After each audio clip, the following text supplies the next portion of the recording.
Imagine for a moment that it's a scorching hot summer day. Now I know I'm asking a lot of you, given the recent weather, but indulge me. So it's a hot summer day, you've been outside, maybe you're working in the yard, you've gone for a run, you've ridden your bike, and you come back inside and all you want is a cool glass of water. You go over to the kitchen faucet, turn it on, and it gives you your water like this, drip by drip by drip. How would that make you feel? What'd you say? Thirsty, frustrated, maybe a little impatient. When you want a glass of water, you want it to come out in a constant and steady stream, don't you? And as a business owner, don't you want your prospects and your clients to come in a constant and steady stream as well? See, but unfortunately, most marketing strategies will give you clients and prospects drip by drip. But speaking will give it to you in a constant and steady stream. And there are 5 reasons why speaking is so powerful. But before we get into that, I do want to see who's in the room. So raise your hand if you are currently using speaking to grow your business. Okay, great, a lot of you, wonderful. Now raise your hand if you're not, but it's something you'd like to do in 2014. Okay, wonderful. And if you are with a corporation and you give presentations inside your corporation, don't tune me out because you're going to get tips that you can use for your presentations too, okay? All right, so let's jump into the 5 reasons why speaking is so powerful. The first is that speaking gives you instant credibility. It's one of the only marketing strategies where you are credible the second you take the stage. You don't actually have to earn credibility.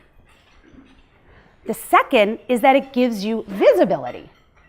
And if you want to be the standout expert in your field, and if you want to help as many people as possible with the wonderful work you do, you need to be visible, and speaking is one of the best ways to do that. The third reason, and this is my personal favorite, this is actually why I started speaking back in 2008, is that speaking gives you leverage, right? So in the amount of time that you would meet with one person for coffee, you could meet with 10, 20, or 150. So let's just take a look at this room. There's 150 people here today. How many hours would it take for me to meet with each of you one-on-one for coffee? What do you think? About 300, right? Figure it takes about, an hour, an extra hour with the drive time there and back. It would take about 300 hours for me to meet with you each one-on-one. Now, I don't know about you, but I'm a busy business owner, I'm a busy mom, and I'm always looking for ways to leverage my time. The fourth reason is that speaking results are very quick. So your return on investment is very quick. So as an example, I gave a talk last year where in 75 minutes, I brought in on-the-spot paid over $11,000 worth of business. I took that same product and put it online, and it took us 9 months to reach that level of sales. Okay? The other thing is if you're using speaking to bring in leads or prospects, so you're not selling something, you will get more warm leads in 1 hour than most business owners get in 1 month. And then the 5th and final reason why speaking is so powerful is that speaking is often no cost, low cost, or if you get to a certain level, it can pay you on the front end and on the back end. So the bottom line is, if you're not using speaking to grow your business, you may be stepping over thousands of dollars each and every month. Now, there's a catch though. In order to reap the rewards that speaking offers, you have to know how to write talks that will do 3 things simultaneously. You have to know how to write talks that will educate, so provide people with valuable content, that will engage, give them content in a way that they enjoy it and they're interested in what you're saying. And then third, write content that actually will sell for you. And I use the word sell loosely. When I say the word sell, I mean, yes, if you're selling an actual physical product or program, but also sell people on the idea that they might want to work with you if you're capturing leads. And finally, even sell people on the idea that they should listen to and buy into whatever your mission or idea is. Okay? And this kind of talk is an animal all of its own. And so if you're out there speaking right now and you're not getting the results you want, chances are this is the reason why. And you may stay out there speaking, spinning your wheels like a lot of presenters do, thinking that speaking does not work. And my client, Dr. Becky Perry, is a perfect example of this. So I want to bring you back. It was August of 2011. And if you had been sitting with me in Dr. Becky's office, you would have noticed that she looked really discouraged. And this was unusual for her because she's this, short, young firecracker and just a can-do attitude and always like moving on to the next thing. And so I said, Becky, what's going on? Why do you look so discouraged? She said, Deirdre, we've been trying for 2 years to get past seeing 40 to 50 patients per week.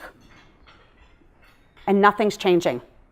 We've tried every marketing strategy under the sun, and we're thinking about the dreaded plan B of closing the clinic. So I said, what about speaking or using speaking? And she said, we've heard that speaking is the best way to grow our business, and you may have heard this too. But we feel like we're on the outside of some insider secret.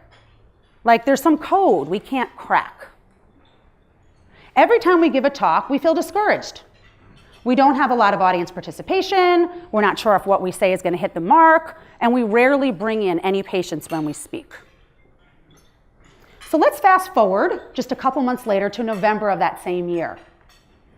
And they would walk out of every talk feeling excited and energized.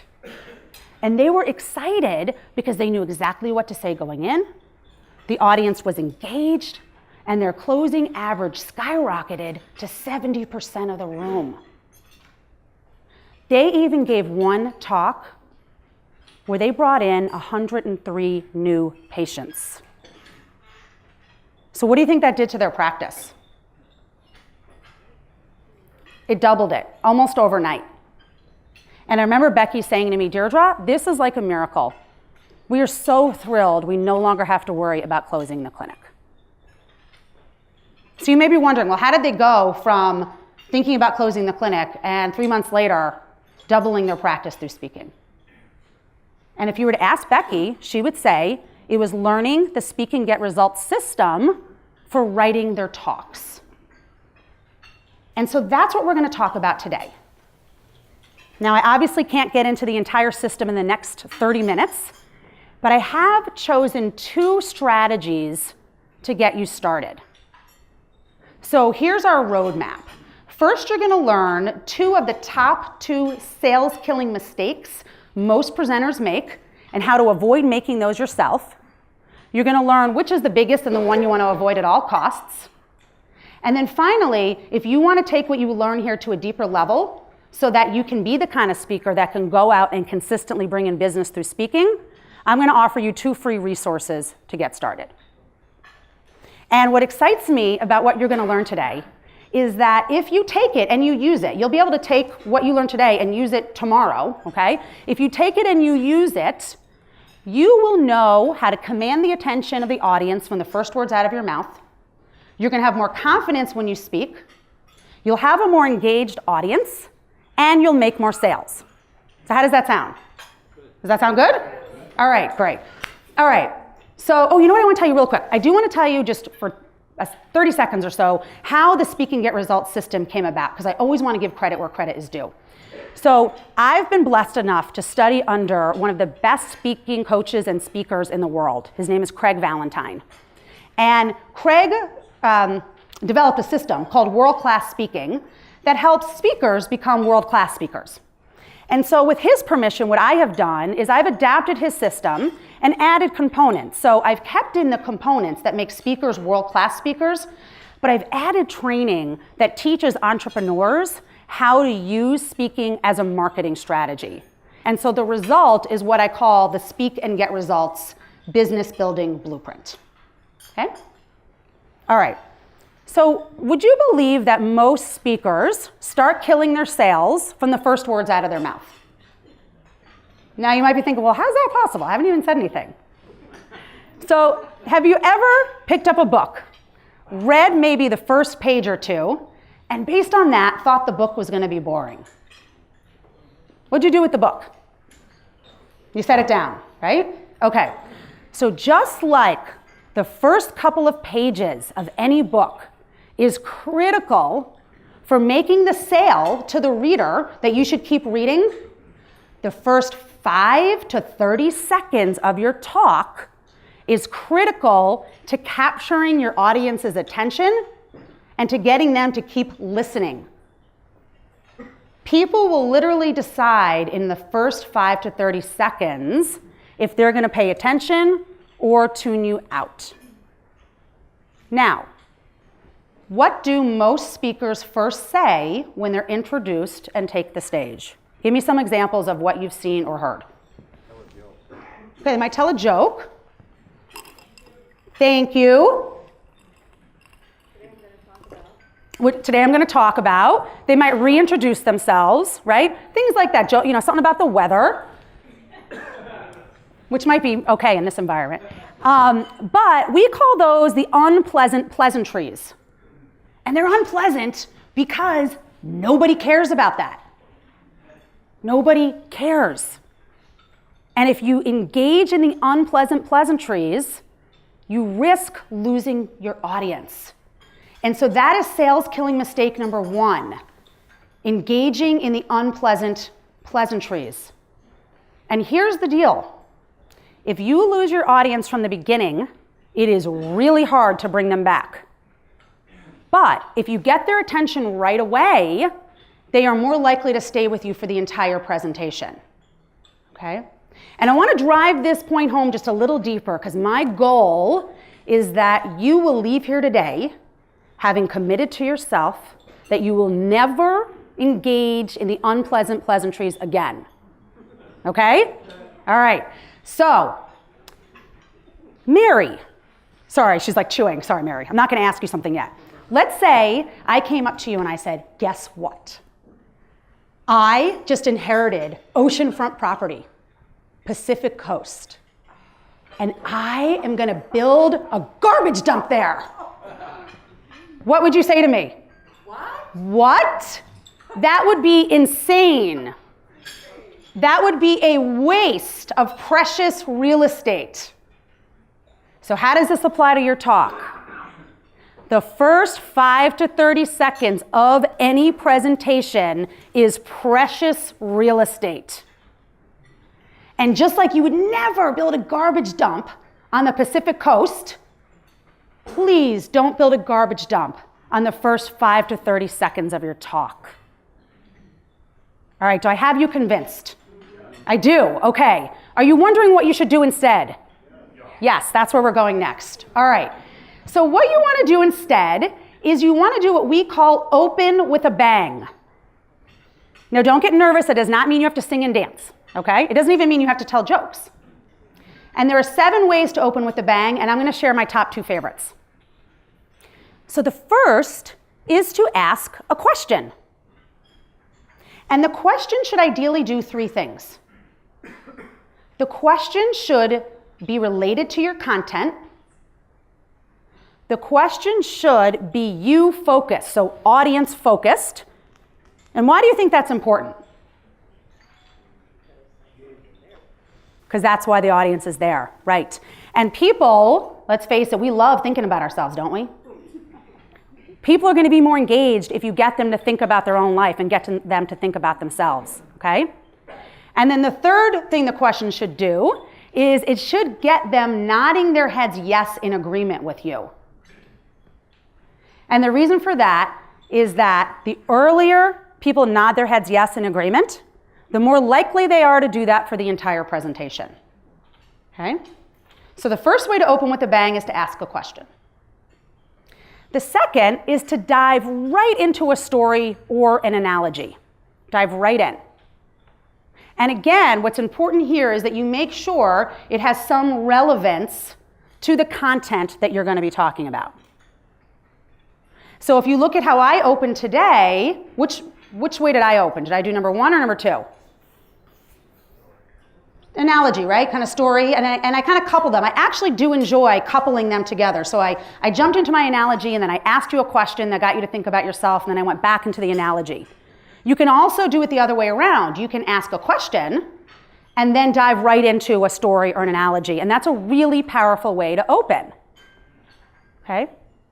Now, there's 2 tips I want to give you because I always get this question from audiences and clients.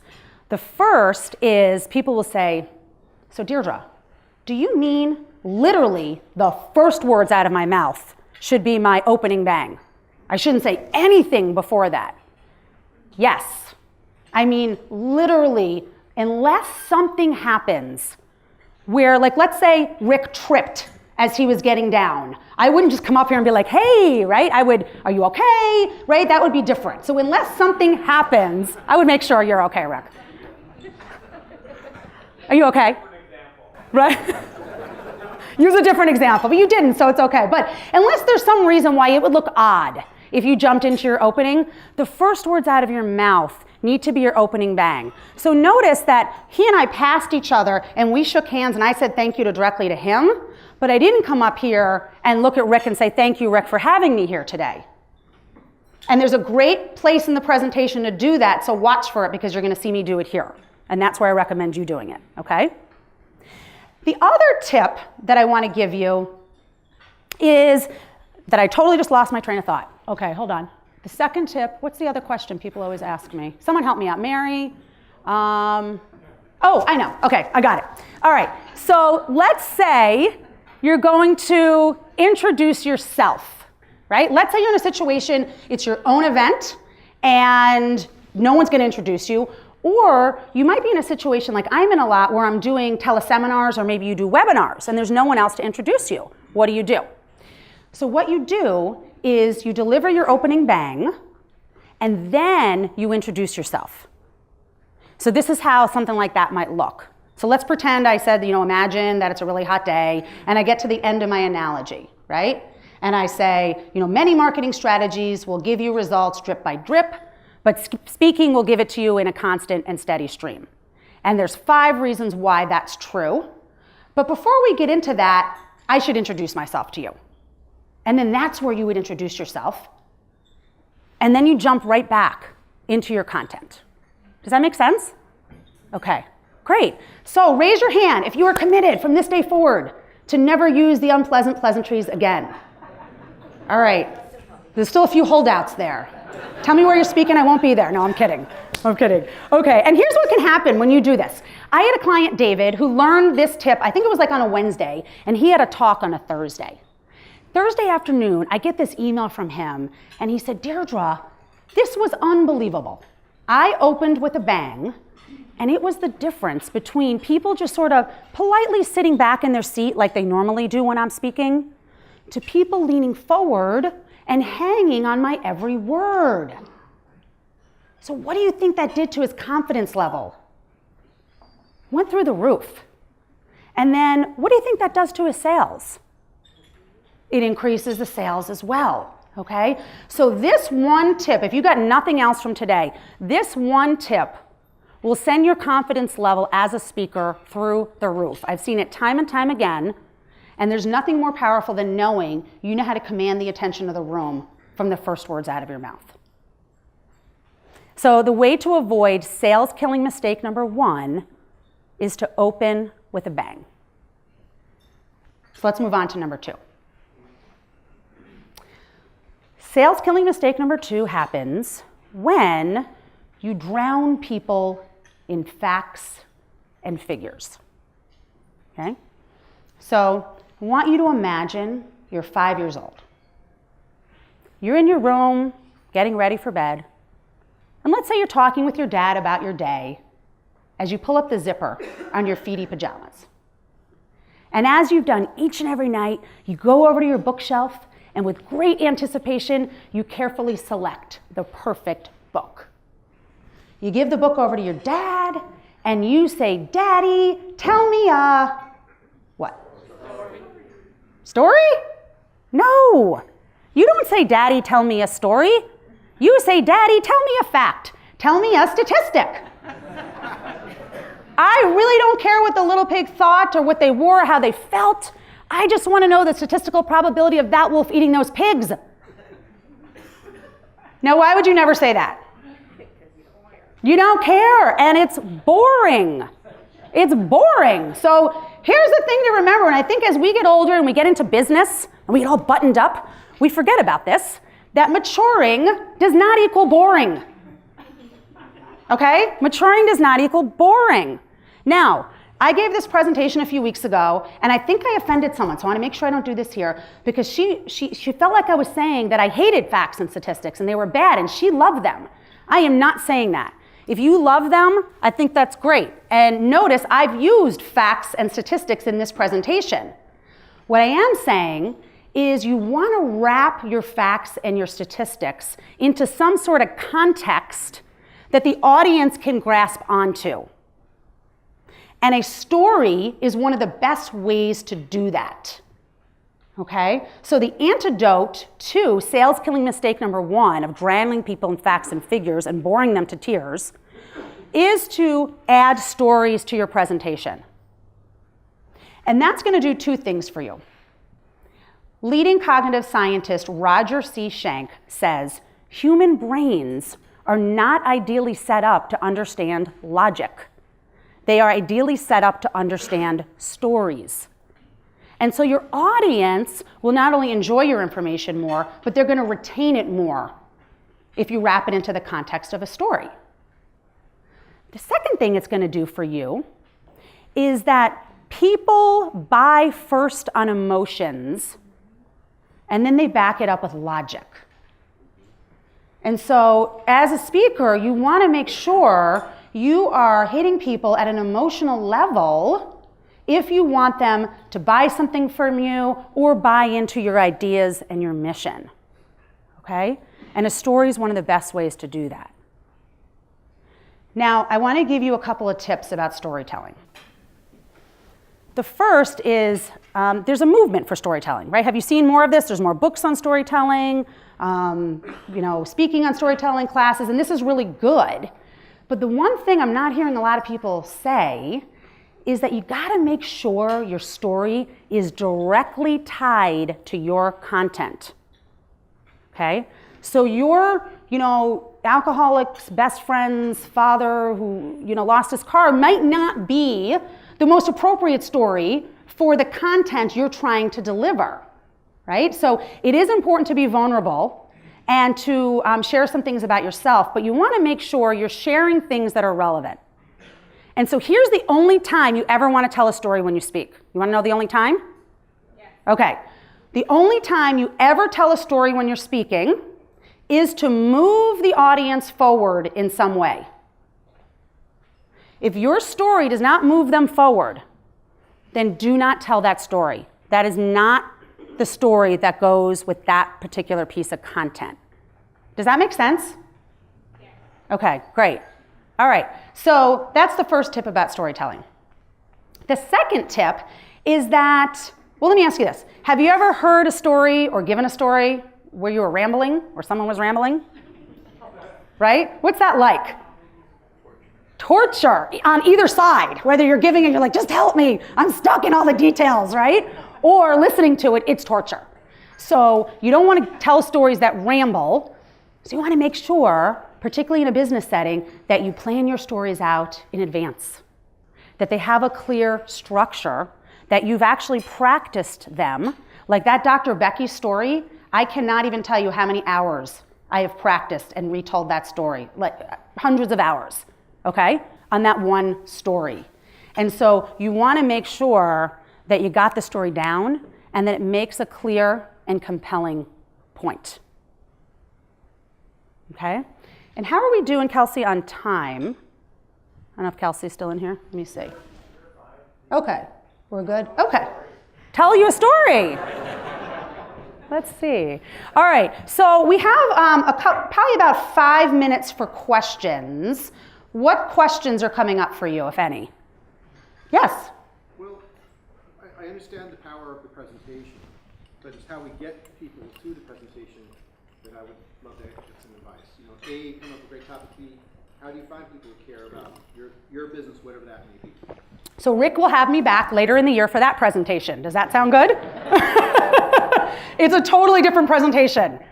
So we can chat for a few minutes offline, but it's a different topic. And it's a good one. It's a good one, yeah.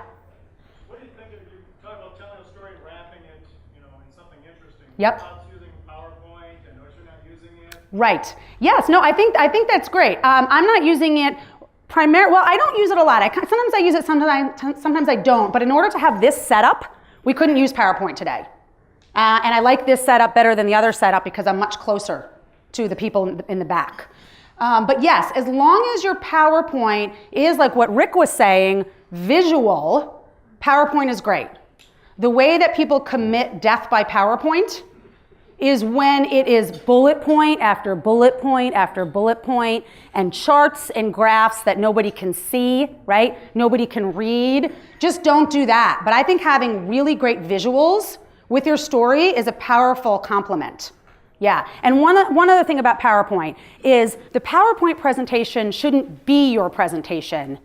It should complement your presentation, okay? And so again, the only reason to put a slide in is if it moves the audience forward in some way. It shouldn't really be used for you as a crutch. Great question. I think we could probably do one or two more. Yeah?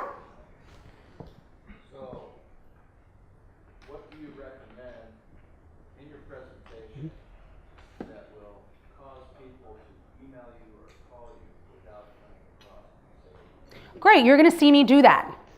So watch how I do it. I'm gonna model exactly what I teach. Okay? Great question. Yeah, let's do one more. So what do you think about more improv, working with what you get in the audience versus canned speech? Yeah, that's a great question. I love improv. First of all, I think every speaker, really every business person should take improv classes. It will really help you think on your feet much quicker. But it depends. And you know what? It's going to depend. If I was a different person here, I might give you a different answer. I come from the school of thought that it's really important whenever you speak, whether you're doing a keynote, a training, or a presentation that's a marketing presentation, that you have a structure that you know very well and that you step outside the structure. Like right now, I'm stepping outside my structure because I don't know what you're going to ask me, right? But that you're able to step back into the structure. So the structure actually gives you the freedom to have more improv because you're not going to get off track that way and you're not going to go off on tangents that aren't important to the audience and aren't important to your end goals. Does that answer the question? Okay, great. Let me just check the time, hold on. Okay, let's do one more question and then is anything else? Yeah? What are some avenues or some of the best avenues to get the speaking engagements in the first place? Yeah, again, that kind of goes to that, not this topic, but I will give you the golden nugget answer on that. The best way to get speaking engagements is through your warm network. You are sitting on a gold mine of speaking engagements right now. Each one of you is sitting on a gold mine, and you probably don't even realize it. I've been speaking since 2008, 2009. I've never gotten a speaking engagement that wasn't from a warm contact, ever. And in fact, I'm here today because Scott Peterson introduced me to Rick. Scott and I were meeting, and he said, "Is there anything I can do to help you?" And I go, "Yeah, you know what? I give this presentation that really helps entrepreneurs with their speaking skills.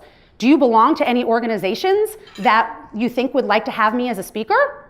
And Scott goes, "Yeah, you know what? I go to Club E. I'll introduce you to Rick." I said, "Great, can you do an email introduction?" He did. We got together, and here I am. And that's the formula I use for every speaking gig that I book. So hopefully that helped you too. But we can do a longer presentation on that if you want to sometime. Actually, we still have time, so the questions are flowing. Okay, well, I still have more. I have more to do because I have 15 minutes? Okay, so we're good. Okay, so let's talk about which of those two mistakes, and those aren't the only two sales killing mistakes, but I picked those for you because I thought they'd have the broadest appeal. I assumed there'd be some people here who are talking inside of corporations, and those two techniques you can use no matter where you're speaking. And in addition to that, with storytelling, even if you never get up and give a presentation, you should use that in one-on-one prospecting and client meetings. So I've had clients come to me who have said, wow, Deirdre, I started working with you because I wanted to learn how to write these great speeches. What I didn't realize is that my conversion rate would increase because I started adding these stories to my presentations, okay? And just to show the power of this, one of my clients is a financial advisor in California, and she was been out there speaking for a while and would get a decent conversion rate. She gave this one talk, and there were 100 people in the audience. 85 of them signed up for her initial consultation. Yeah. And I said to her, well, why do you think, what was the difference? And she said it was adding stories. I wasn't using stories before. I added stories, and that really connected with the audience. So don't underestimate the power of storytelling, because it doesn't matter if you're 9 or 90 in the basement with your kids or in the boardroom with executives, everyone loves a good story. So of those 2 sales killing mistakes, which one do you think is the worst? Like the one you really want to avoid at all costs? The using the unpleasant pleasantries or drowning people in facts and figures? Facts and figures. Yeah. That's the one that you want to avoid at all costs, because if you bore people aren't that forgiving if you bore them. Right? I mean, you don't want to be bored. And so if you bore people and they start really tuning out, it doesn't matter if you have this great service and this great product and you can really help them. They might not listen long enough to hear you tell them what it's about. Okay? So everything that you learned here today is something you can, and I hope you do, apply right away. But as you can imagine, it's only the tip of the iceberg. So if you want to get results like Dr. Becky has had with speaking, or I've had, or some of my other clients, then you'll want to dive into the entire Speak and Get Results system. So I've got 2 free resources to offer you to get you started. And Dara and Sue, if you could just pass out the handouts. I don't know where Sue is. Okay. They're just going to drop these on each table, and then you can just pass them around and take one.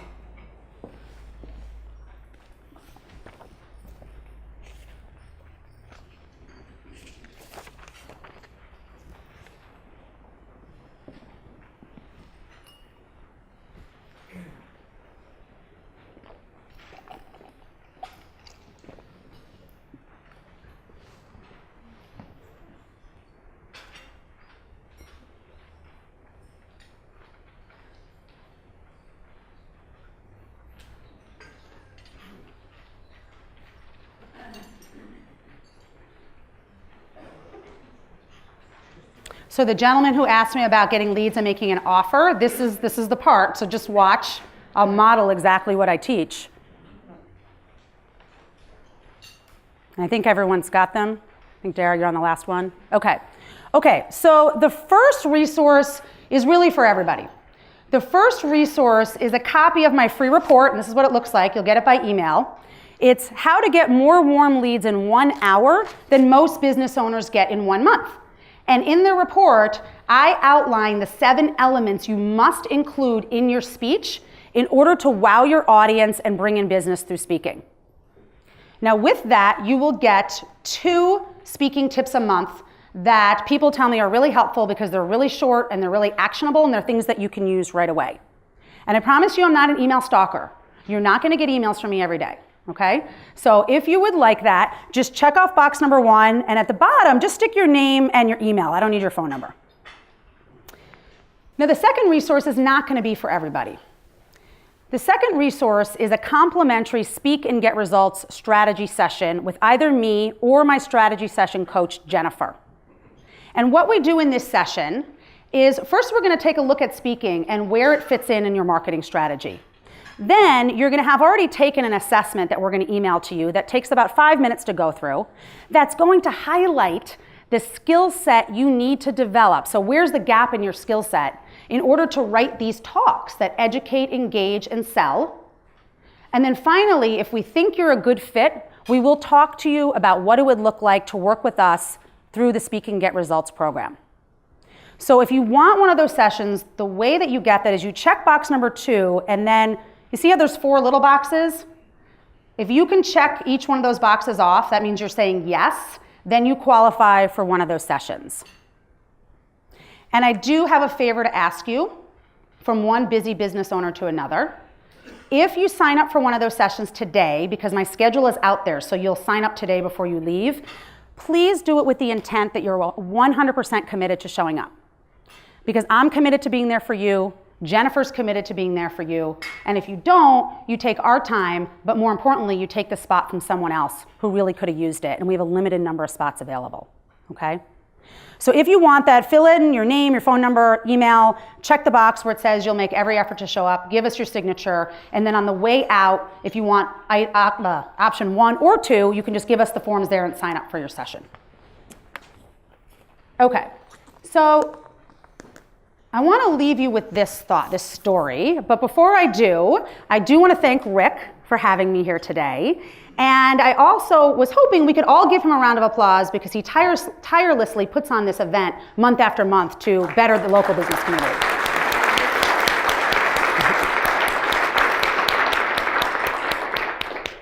Okay, thank you. All right, so I want to leave you with this. Come back with me to September of 1983. I was just starting high school. And for those of you trying to do the math, because there's always one, that makes me 44, okay? And if you had been with me this one particular day in my acting class, you would have seen my acting teacher, Mr. Smith. And Mr. Smith was an older, balding gentleman who was probably about 44, actually. And he was a bit rough and kind of intimidating. Can you picture someone like that? So this particular day, he says, "Deirdre, Jennifer, come up here and read this scene." So I jump up, and I'm part scared because I've never read a scene for him before, but I'm also excited because I really want to show him what I can do. So we read the scene, and he looks at Jennifer, and he says, "Jennifer, well done. You could be the next Meryl Streep." Wow. Now, a couple of things to know. If you weren't around in the 80s, and it looks like many of you were. Hey, I was there with you. You know Meryl Streep was the it girl, right? There was nobody better than Meryl Streep. So I'm sitting there thinking, okay, I've been acting since I was in 4th grade. I usually get a good role. And my crowning role came the year before when I was cast as Scrooge in the 8th grade musical of A Christmas Carol. And I beat 4 boys for that role. That was a very proud moment. But not only that, I also beat Jennifer for the role, okay? So what do you think I'm thinking when he tells Jennifer she could be the next Meryl Streep? Who could I be? Like, oh my gosh, where's this gonna go, right? So I look at him, and he looks at me, and he says, "Deirdre, that stunk."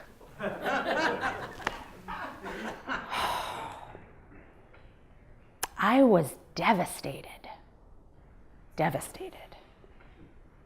It literally felt like my heart, has that ever happened to you? Had been torn in two in that moment.